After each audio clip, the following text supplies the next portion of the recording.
జనసేన శాసనసభ పక్షం తరపు నుంచి మీ అందరికీ హృదయపూర్వక నమస్కారం. రోజు గవర్నర్ గారి ప్రసంగంలో బడ్జెట్ సంబంధించిన ప్రసంగంలో గవర్నర్ గారు ప్రసంగిస్తున్నప్పుడు గత ప్రభుత్వంలో ఉన్న నాయకులు వారి సభ్యులు చాలా హుందాగా గవర్నర్ గారు ప్రభుత్వం తరఫున ఆయన సందేశాన్ని తీసుకెళ్తున్నప్పుడు వారు చేసింది ఏమాత్రం సబబుగా లేదు. గవర్నర్ గారు గత నెల రోజులుగా ఆయన ఆరోగ్య పరిస్థితి బాగలేకపోయినా కానీ కంటిన్యూస్గా తీవ్ర జ్వరంతో బాధపడుతున్నప్పటికీ కూడా ఆయన ప్రత్యేకించి వచ్చి ఆయన ఈరోజుని చాలా ఘనంగా చాలా బలంగా ఈ మెసేజ్ని ఇచ్చినందుకు ముందుగా గవర్నర్ గారికి మా ప్రత్యేక ధన్యవాదాలు. గవర్నర్ గారి ప్రసంగంలో వైసీపీ అగ్రనాయకత్వం కానీ సీనియర్ నాయకులు కానీ వారి ఎమ్మెల్సీ సభ్యులు కానీ గవర్నర్ గారి ప్రసంగం పత్రులు చించేయడం కానీ లేదంటే వారు ప్రత్యేకించి డిమాండ్ మాకు ప్రతిపక్ష హోదా ఇవ్వాలి అనేది చాలా బలంగా మాట్లాడుతూ వచ్చారు.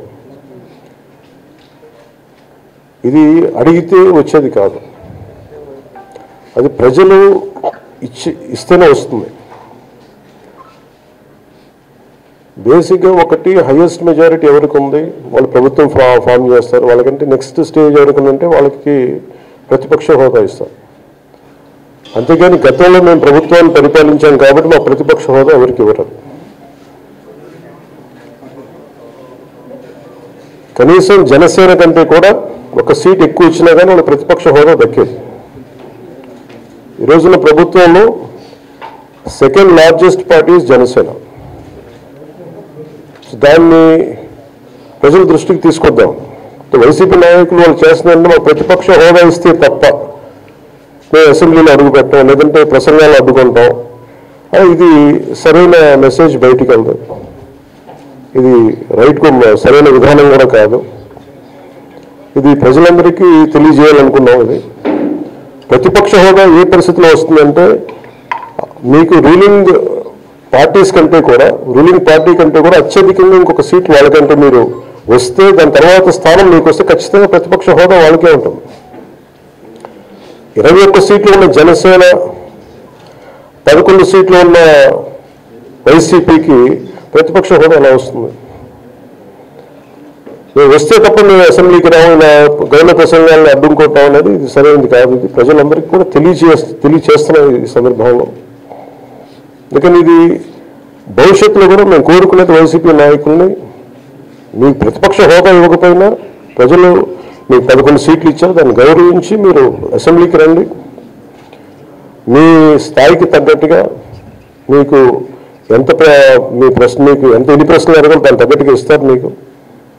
ఇవన్నీ దాటి మన స్పీకర్ గారు కూడా చాలా గౌరవంగా 11 సీట్లు వచ్చినప్పటికీ కూడా చాలా గౌరవంతో ఇంతకాలం వాళ్ళకి ఇస్తూ వచ్చారు. ప్రశ్నోత్తరాల సమయంలో కూడా ఆయనకి ఇచ్చారు. గతంలో కూడా ఇవన్నీ ఆయన రావడానికి కూడా ఆయన ఎలా రావాలి ఏం చేయాలి దానికి కూడా చాలా ఏమాత్రం ఇబ్బంది పెట్టకుండా గతంలో కూడా చేశారు. ఫస్ట్ మనకి గవర్నమెంట్ ఫామ్ అయిన తర్వాత కూడా వీటిని దృష్టిలో పెట్టుకుని వైసీపీ కొంచెం హుందాగా వ్యవహరించాల్సిన అవసరం ఉంది. వైసీపీ నాయకులకు కూడా మీకు బాధ్యత ఉంది. గవర్నర్ గారి ప్రసంగాన్ని మీరు ఆ విధంగా మీరు ప్రశాంతంగా విని దాన్ని వచ్చే జరుగుతున్న సమావేశాల్లో మీరు దాని లోటుపాట్లు మీరు చెప్తే బాగుంటుంది తప్ప ఇలా కూర్చోబెట్టి అరుపులు కేకలు ఇది సమంజసంగా లేదు.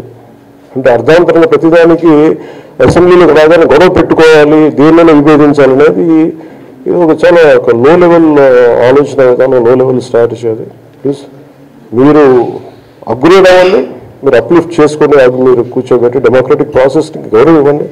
మనస్ఫూర్తిగా వైసీపీ నాయకులకి ఇది నా విన్నపం, నా విజ్ఞాపన.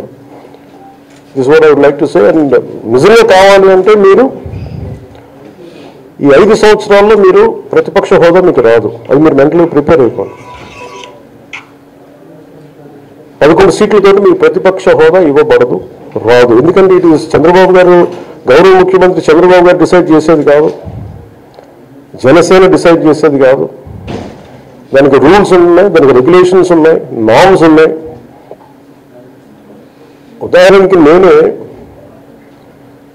ప్రభుత్వం, మన కేంద్ర ప్రభుత్వం ఫార్మేషన్ మేము వెళ్ళినప్పుడు పార్లమెంటరీ లీడర్ని ఎన్నుకోవాలనుకో, మన కూర్చున్నప్పుడు ఎన్డీఏ పక్ష నాయకుడు ఎన్నుకోవాలనుకున్నప్పుడు నేను నాయకుల స్థాయిలో నేను కూర్చున్నాను.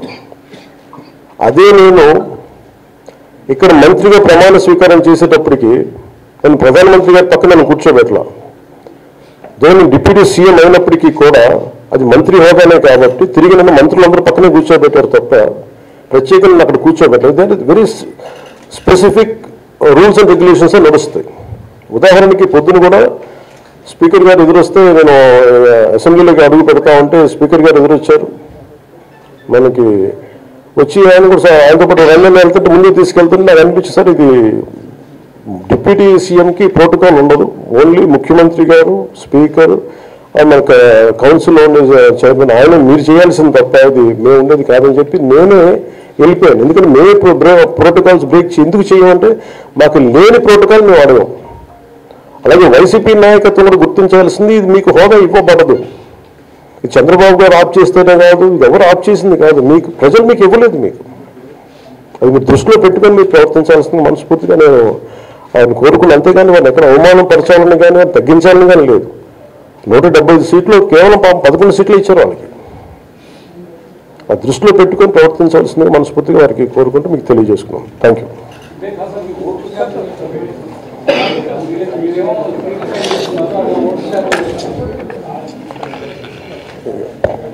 ఇది ఫస్ట్ అప్పుడు ఏం చేయాలంటే సార్,